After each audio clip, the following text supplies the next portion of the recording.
Have you ever wondered what Jesus' final command to his disciples truly means for your life? No.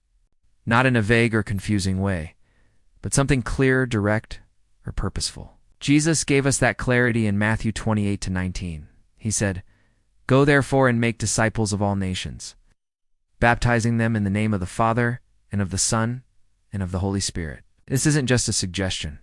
It's a mission, a command. And it's for every believer, yes, even you. The first word is simple, but powerful. Go. Jesus didn't say stay where you are. He didn't say let others do the work. He said go. Go into your community. Go into your workplace, your school, your neighborhood. Go with compassion. Go with purpose. Go with the message of Christ on your lips and his love in your heart. You don't need to be a theologian or a pastor. You just need to be willing, because when you step out in faith, God steps in with power. This command to go isn't about traveling to far-off lands, though it could be. It's about moving beyond your comfort zone. It's about seeing the mission field in your everyday life. The cashier at the grocery store, the neighbor next door, the coworker in the cubicle beside you, they're all part of the nations Jesus spoke of.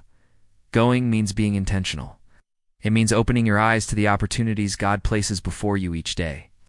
It means being ready to share your faith, not just with words, but with actions. But Jesus didn't stop at go. He said, make disciples. This is where many of us stumble. We think sharing the gospel is enough, but Jesus calls us to more. He calls us to invest in people's lives, to nurture their faith, to help them grow in their relationship with God. Making disciples isn't about quick conversions or adding names to a church roster. It's about walking alongside others in their spiritual journey. It's about teaching them the ways of Christ, listening to their doubts and questions, praying with them and for them, showing them what it means to live out their faith in real, practical ways. Discipleship is a relationship one built on trust, patience, and genuine care. It says how the early church grew from a handful of followers to a movement that changed the world. It's how faith takes root and flourishes. And it's how the transformative power of Christ's love spreads from one life to another, from one generation to the next. When you make disciples, you're not just sharing information. You're sharing life. You re-inviting others into a deeper understanding of who God is and how he works in our lives. You're helping them discover their own role in God's grand story. But here's where many of us hesitate.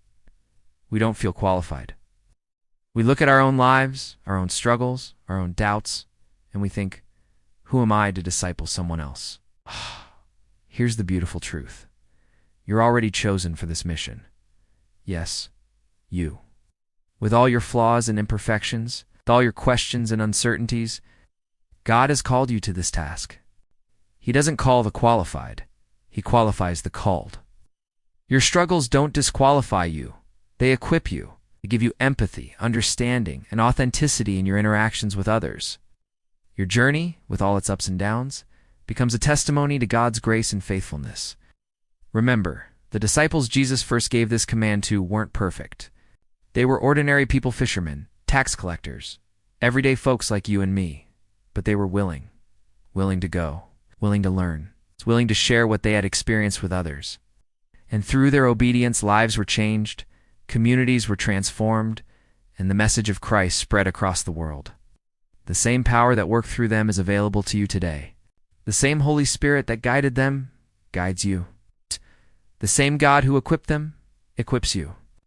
So, don't let fear hold you back. Don't let doubt silence you.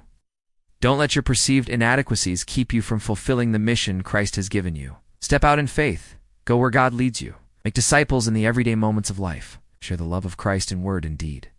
And watch as God works through you in ways you never thought possible. Because when you say yes to his call, when you embrace the mission he's given you, you become part of something greater than yourself. You become a vital link in the chain of faith that stretches back to those first disciples and forward into eternity. So go, make disciples, fulfill the mission. For this is what God truly wants from your life, to be his hands, his feet, his voice in a world that desperately needs to know him.